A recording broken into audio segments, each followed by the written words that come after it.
Christian Parenting.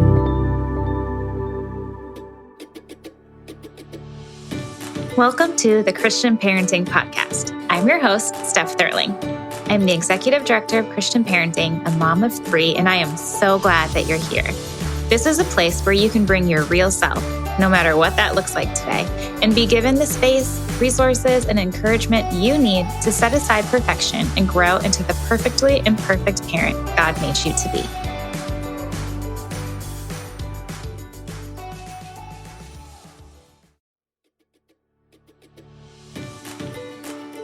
Christmas can be so busy as parents. We want to make sure that the season is meaningful, beautiful, special, and fun, and so we bake cookies, we pick out the perfect gifts, we wrap presents, and we decorate the house. And between the busyness and preparation, it can be so easy to overlook the most important part of Christmas, which is celebrating the birth of our Savior. But we know that since you're listening to this podcast, that prioritizing faith in your family is important to you. And over the years, Christian Parenting has made so many amazing products for families to utilize during the Advent season. Each product was carefully created to help you and your family focus on Jesus and prepare your hearts and minds for the Christmas season. So if your kids love to color and draw or do word searches and you want to teach them more about the incredible birth of our Savior, we have the perfect resources for them. Or are you looking for a way to slow down this Christmas and spend time with the Lord? We have devotionals written just for parents like you.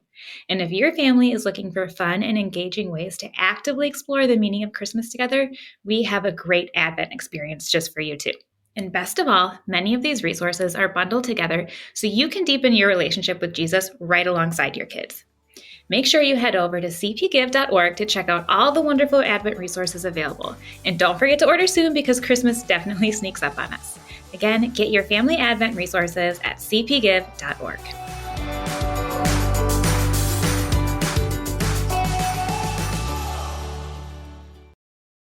Hey guys, today I have the honor of being joined by Sally Clarkson on the podcast, and I am just giddy about it. Sally is a voice that has been speaking into Christian parenting for a long time now, and she has had just a significant impact on so many of my favorite people in the world. And I have just long adored her message and approach to parenting. And today we're talking about her book, Well Lived, Shaping a Legacy of Gratitude and Grace. And in this conversation, Sally shares her insights on the importance of unconditional love in parenting. She talks about the challenges that she faced in her own parenting journey and how she has embraced her role as mother and now a grandmother too. Our conversation just highlights the significance of daily practices and building a legacy of faith for your family and the joy of seeing your children carry on those values in their own families. This is a really great and gentle conversation, so pour yourself a cup of tea and enjoy.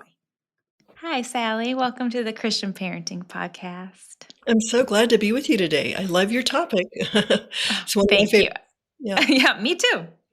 I am so honored to have you on. I feel like you and your work and just your mission have just been a staple to so many of the moms that I know. So I feel like it is just my privilege to be able to talk to you. So thank you so much. You're welcome. Yeah.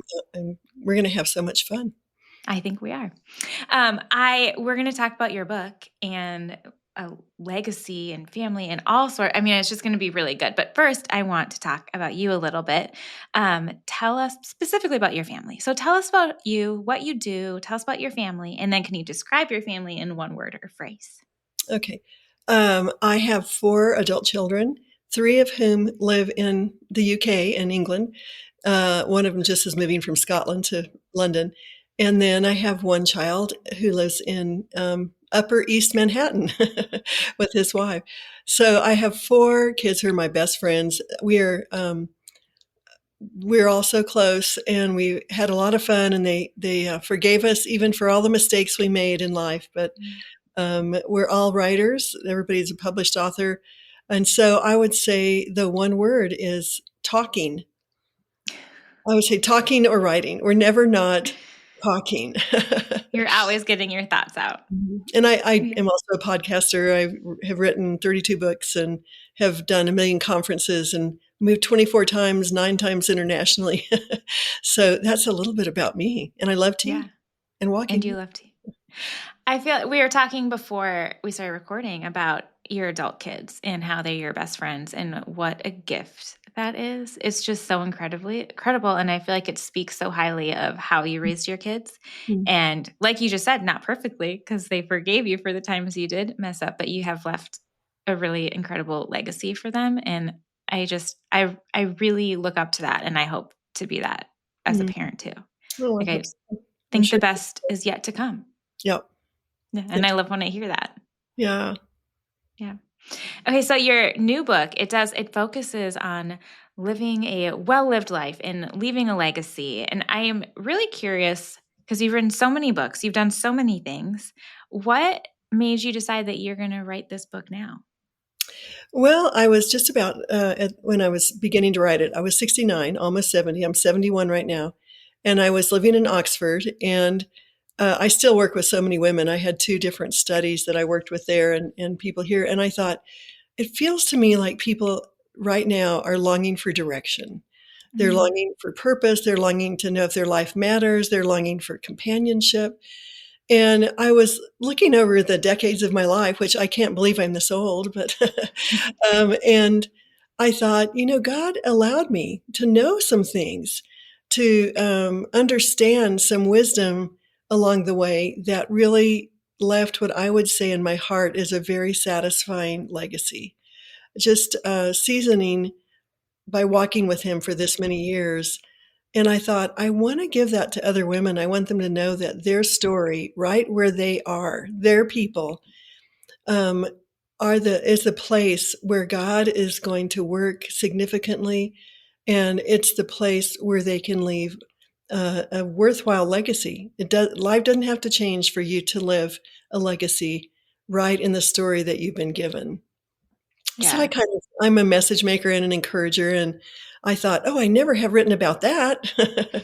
And also, my publisher, which is really fun, you know it because you've seen the book, but they sent 3 women over from America, and they followed me around to all of my favorite places in Oxford and took pictures. And so we had so much fun walking and talking and taking pictures and getting coffee and treats and eating out at different places. So just the making of the book with the hundreds of pictures that are in it, as well as writing it, was lots of fun. Yeah, I already told you that it is so beautiful, and I've just been like carrying it around, flipping through it as I've been going about my day. Because it is, you described it as an adult picture book, and it kind of Yeah, is. Yeah. it has a lot of devotion in it too. I mean, a lot of Yes. articles and stuff, but it's definitely an adult picture book. That is really fun. Yeah. And the pictures, I mean, it's truly beautiful. So I love Mhm. it. Thank you. I, okay, so one of the stories that I really loved in there, and I would love for you to share a little bit, is that you have been given a very special name as grandma. Mhm. And I would love for you to tell us the backstory and the significance of that, but also just like, so they have given you the name Queenie. Mhm. And I love that you mentioned that like every woman has the potential to embrace her own story and become like queen of their own domain, and not in Right. a I rule over you way, but in a Mhm. way of a legacy. And so how tell us about that name, and then how can women start to recognize their own God-given influence in their families? Well, I love that you asked that question because I think that we were created for purpose. We were created for Mhm. significance. And so, long story short, my daughter had gotten a full scholarship for her Master's of Theology at Oxford. And she said, I can't do it unless you come over for 2 hours a week. I'm not going to come over for 2 hours a week. I'm going to come over for the whole year. But while she was with her professors. And so I came over, and we had been watching to take care of the baby 2 hours a week.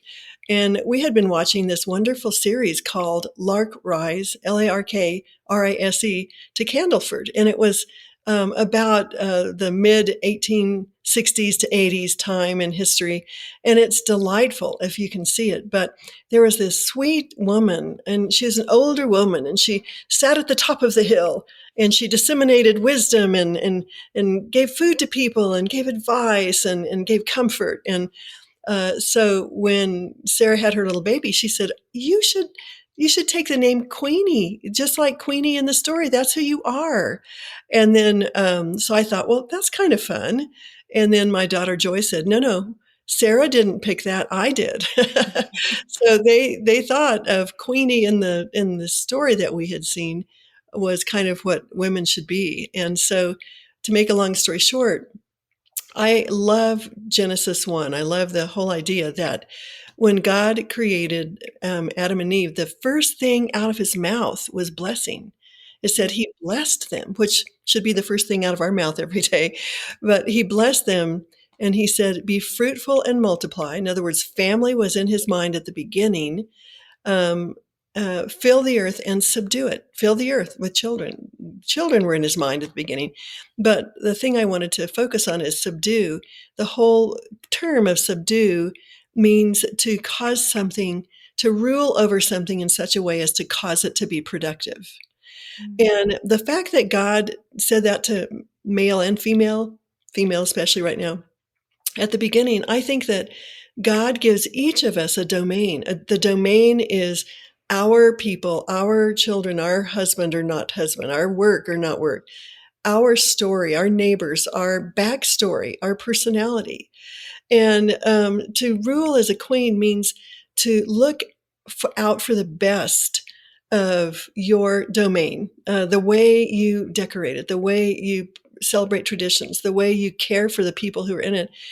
I am Queen of Clarkson, and so I get to bring order where there's chaos and bring light where there's darkness. And so it's a very long answer, but I love this message.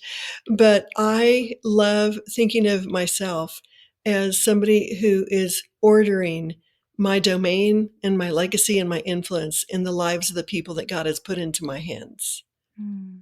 I love that. I just think that's so beautiful. And I would love to hear more about that journey of parenting and raising your kids. And obviously, there are a lot of ups and beautiful things that you've created through ordering your domain. But what also are some of the challenges? Because you talk about that too. Like, what are the challenges that you face that kind of have helped you shape the legacy that you've left? And then how have those challenges helped you deepen your reliance on God and His grace? Well, when I had a baby, I had never changed a diaper. I hadn't babysat. And so I really didn't know what I was getting into. But I had lived as a single missionary for many years, and I had fallen in love with the life of Christ. How did he influence the world? By washing 120 dirty men toes, by taking children into his arms and blessing them, by frying fish on a beach for hungry men, by forgiving a prostitute. And so I had in my mind that when I became a parent, that I needed to be the servant leader like Jesus was. Well, that ideal in and of itself has cost me a lot because I'm pretty sure I started out immature, petty, and inexperienced. So when I had my children and I had ear-infected asthmatics, and so as I look back, there were many sleepless nights. We moved 24 times, 9 times internationally. So we were always in the process of making new friends and finding support systems.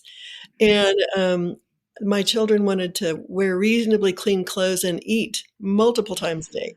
And so just keeping up with all the work I had never been trained to do presented growth challenges for me. But I had a feeling from the time I kind of accepted little Sarah into my arms, my hands, and then she was an emergency baby, had to go to the ICU. But I was holding her, and it was as though God whispered into my heart and said, this little human being is made in my image, and it's a gift to you. I am trusting you to be a steward of her heart so that she'll know my love, of her mind so that you can exercise her brilliance as far as possible, her virtue, her character. This is my gift to you. And so I entered parenting with ideals, and those kept me going forward. Shop early, save big, all month long during Black Friday build-up at Lowe's. Right now, get select pre-lit artificial Christmas trees starting at just $59.98. Don't wait to save. Shop these deals today, in-store or online, because Lowe's knows deals. Discount taken at time of purchase while supplies last. Selection varies by location.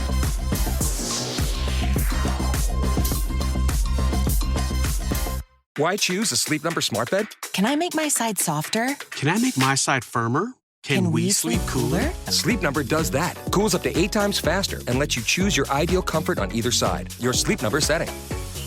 And now, during our Black Friday sale, save 50% on the Sleep Number limited edition smart bed. Plus special financing. Limited time. To find a store near you, visit sleepnumber.com.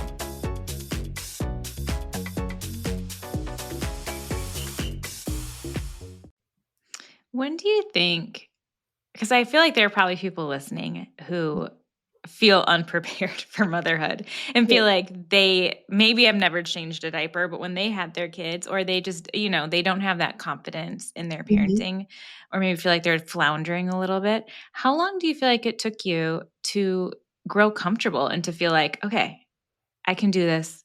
God's got me. We're going to do this well. Well, I am a very relational oriented person. And so it didn't take me a long time. The hardest part was all the logical, or the kind of the sensate details, the things you had to do, because they were relentless. And I would rather be a dreamer. But I was older when I had Sarah, and I'd already had a miscarriage. And so I fell in love with her. And what I found over the years was that I was surprised at how much I ended up, because I had given my heart to it, my life to it. I felt like they were my disciples. I was surprised as I got further into it, how satisfying it was to be our family, to belong to one another, to live together, to talk. You were telling me earlier that your children are kind of at golden ages. Yeah. And I think that's probably about when it kind of all clicked that, wow, these are my human beings that came out of my womb, and we are a family, and we get to write our stories together. And so I'm sure it was years, but my heart was in it from the beginning, because I had a sense that these were going to be the most important disciples of my life. Yeah. So it grew over time, but there was something about loving this baby who is mine that came over me that really helped. Yeah. I feel like I can relate to that, though, where the daily things that you don't really want to do are the things that are really hard. Like, they keep eating every day. You have They to keep shop and eating. clean dishes. Like, every day there are dishes, and every day they wear clothes. And it's like, Right. let's just not do that anymore. That's so true. Unfortunately, you can't stop that. I know. But you can teach them to do it early. I mean, my kids all had their own color of a laundry basket very early. And I said, here, if you want clean clothes, this is how to do it. Yeah, we had a battle with that yesterday because my kids put their clothes away, but there were some clothes underneath the bed sheet. And I was like, you guys didn't put your clothes away. And they're like, oh, I don't see them. I had to go point them out. Like, you guys have to lift up things sometimes. Got to work a little harder than that. Yeah, a little bit. Yeah, it's always a task to train them, for sure. Yeah, that took the longest. You'd be having a devotion, and you're trying to share your heart, and they're saying, he touched my toe, and you're thinking, what? But it all matters. It really is going in. It all matters. It's just tedious at times. Yes. I mean, there are so many moments where I'm like, surely you're not listening to me. And then I'm always surprised at what they say later that they were. Or on the flip side, there are also moments where I'm like, I just said something so good and you definitely weren't listening. Yeah, exactly. You're going to regret it someday. Yeah. But they were. I was surprised at how many things my children repeat that I didn't think they were listening to.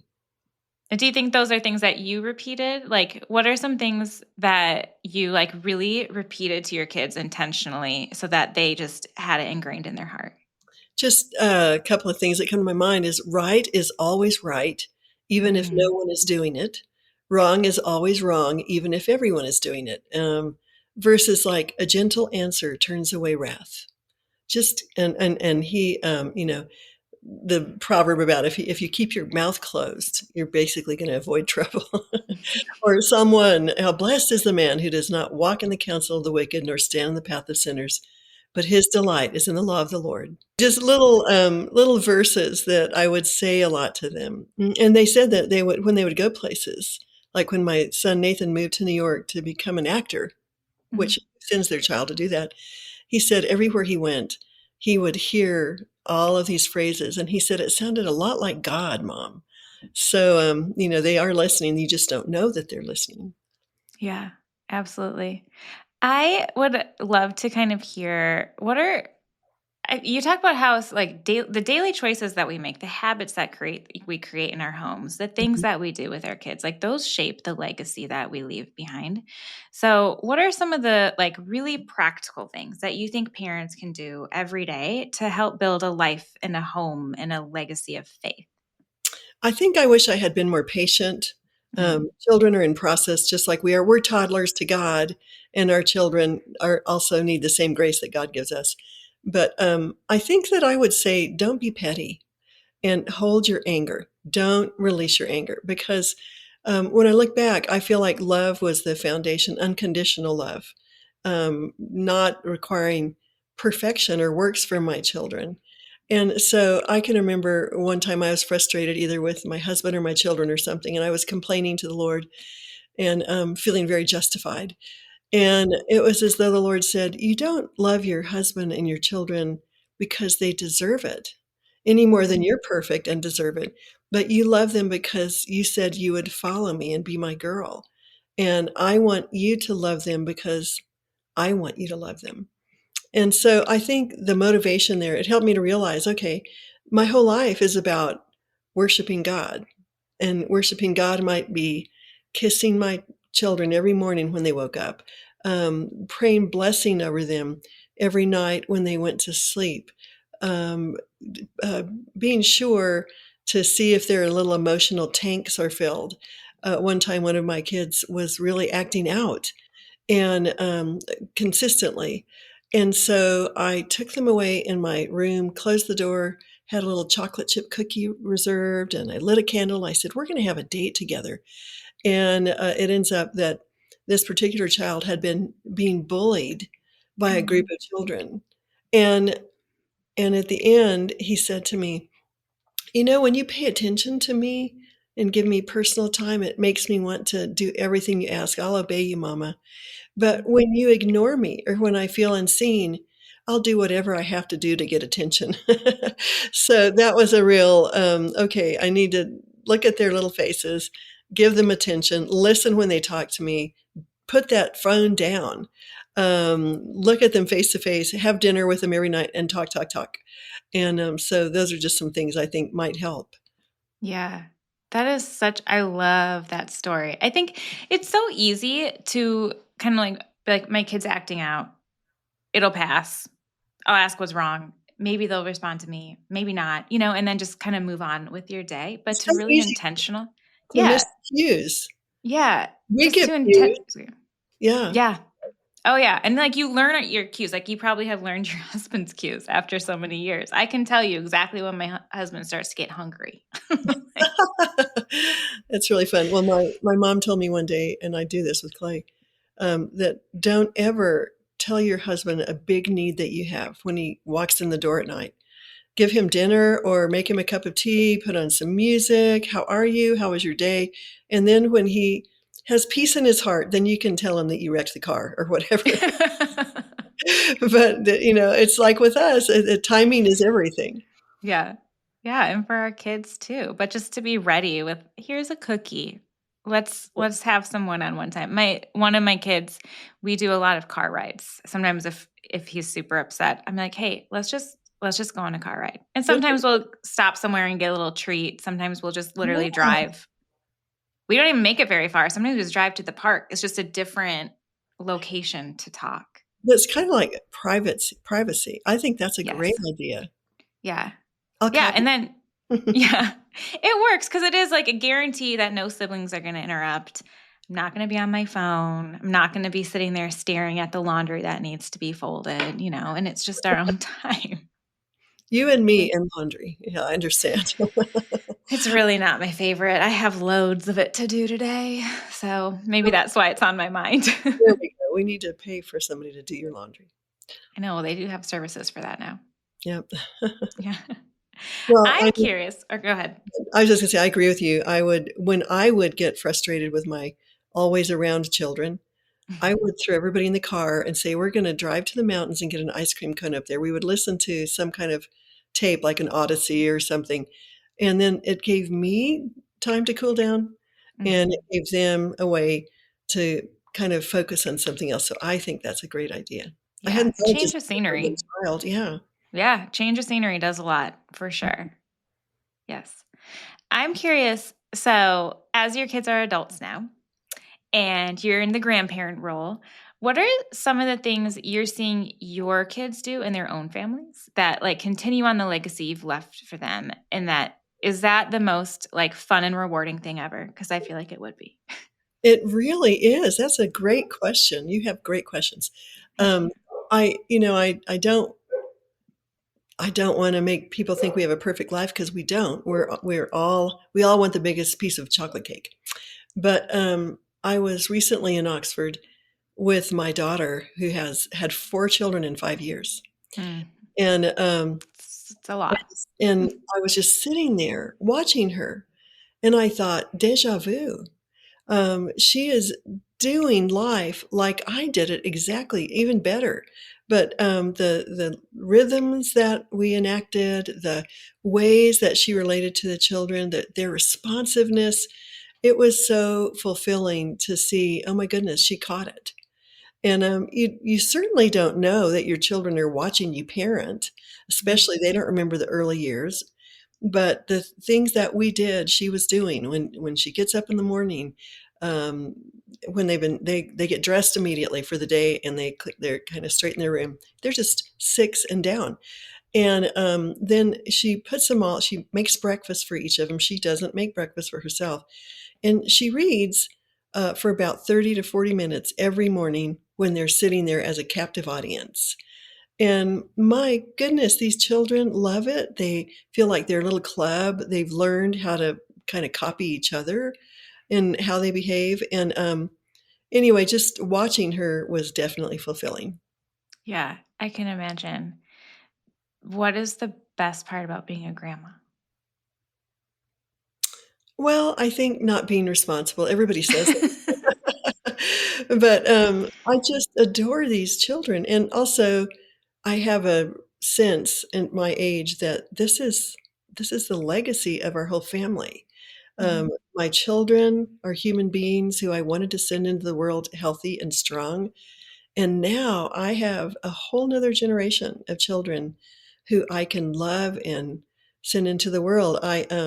My little one, my oldest grandchild, who is now 6, when she was 2 years old, I would say, "Come and get in bed with me at night. Don't wake mama." And so she would come and get in bed, and I said, "I bought you something." And I bought her a little rattan children's chair at a charity shop. And I would say, "Every morning when you wake up, Queenie wants to be your friend. We can be pals. So we're going to go downstairs and share a cup of tea and talk as friends do." And so she got in the habit of coming into my room and said, "Queenie, come on. We must go be friends." This is when she's 2 years old. But I wanted to kind of put that in her little brain always, that she was loved and that she had a friend. Yeah. Oh, that's so precious. I love that. Do you guys still do that? Oh, yes. But now there's competition. Oh, I of course. You want some tea too? No, I want this cup. But they all love having a cup of tea with Queenie. So it's been a great legacy. It's just a tool to open conversation and to say eyeball to eyeball, "I love who you are. Let's talk." And Yeah. I've always used it as a ministry tool, as Yeah. well as the fact that I love it. So Yeah, but it's so simple too. Like you're not setting up an elaborate spread. It's no, no, just no, no. It's cup of water, tea. water in a bag. Yes. So Yeah, absolutely. I love that. I just appreciate so much all the wisdom that you have to share. I appreciate that you took the time to write it down so that people can access everything that you have learned and everything that you want to pass on. And I would love to know, as we wrap up our time together, what is the one thing that you really want parents to know as they leave this podcast? when your children leave your home, you want to have laid a foundation of unconditional love. because in everything you do every day, morning, noon, and night, give them words of love. I love who you are. I believe you have a story to tell. Give them grace when they're awkward in the teen years, or when it's a little boy trying to impress somebody who's come to your house. It doesn't matter. They long for unconditional love like oxygen to their little hearts. And so I would say spend and invest your whole life in learning how to give words of love, actions of love, the grace of love, and love who they are as God made them. That's really good. Thank you so much. Mm. Thank you for sharing. Thank you for being on today. I just really enjoyed our time together and getting to know you a little bit. Is there anywhere you want to point us? Can you tell us where we can get the book? I'm sure it's everywhere, where we can connect with you and all the things. You can get Well Lived on Amazon, any bookstore that you want to, except if you live overseas. My friends are having trouble getting it there so far. I can be found at sallyclarkson.com and my podcast at Home with Sally. So those two places. Yes, and I'll put them in show notes that people can find them easily. But thank you so much for being on. I really, really appreciate your time, and I enjoyed it so much. Oh, I did too. It was a lot of fun. You got to ask great questions. Thank you. Thanks. Mm-hmm. I just love Sally's reminder that we were created for a purpose and we can have influence over our families. I just find it so refreshing to hear from moms who have gone before me in this parenting journey, and I hope that you feel the same way too. I have links to Sally's book and to connect with her, so make sure you check out show notes for that. Thank you again for joining me today. May God bless you and your family this week. May you remember that you are God's chosen one, holy and dearly loved, crowned in glory because of Jesus' sacrifice, and you were made for his good purpose. Thank you so much for listening to the Christian Parenting Podcast. Make sure to like and subscribe so you don't miss an episode. And if you love this podcast, would you please consider leaving a review and sharing it with a friend? This is the best way to reach more people and encourage even more parents. Christian Parenting is a donor-funded ministry, and we rely on friends like you to keep podcasts like this going. So to find out more about Christian parenting and to make a donation, head over to christianparenting.org or at christianparenting_org on Instagram. Thank you again. See you next week.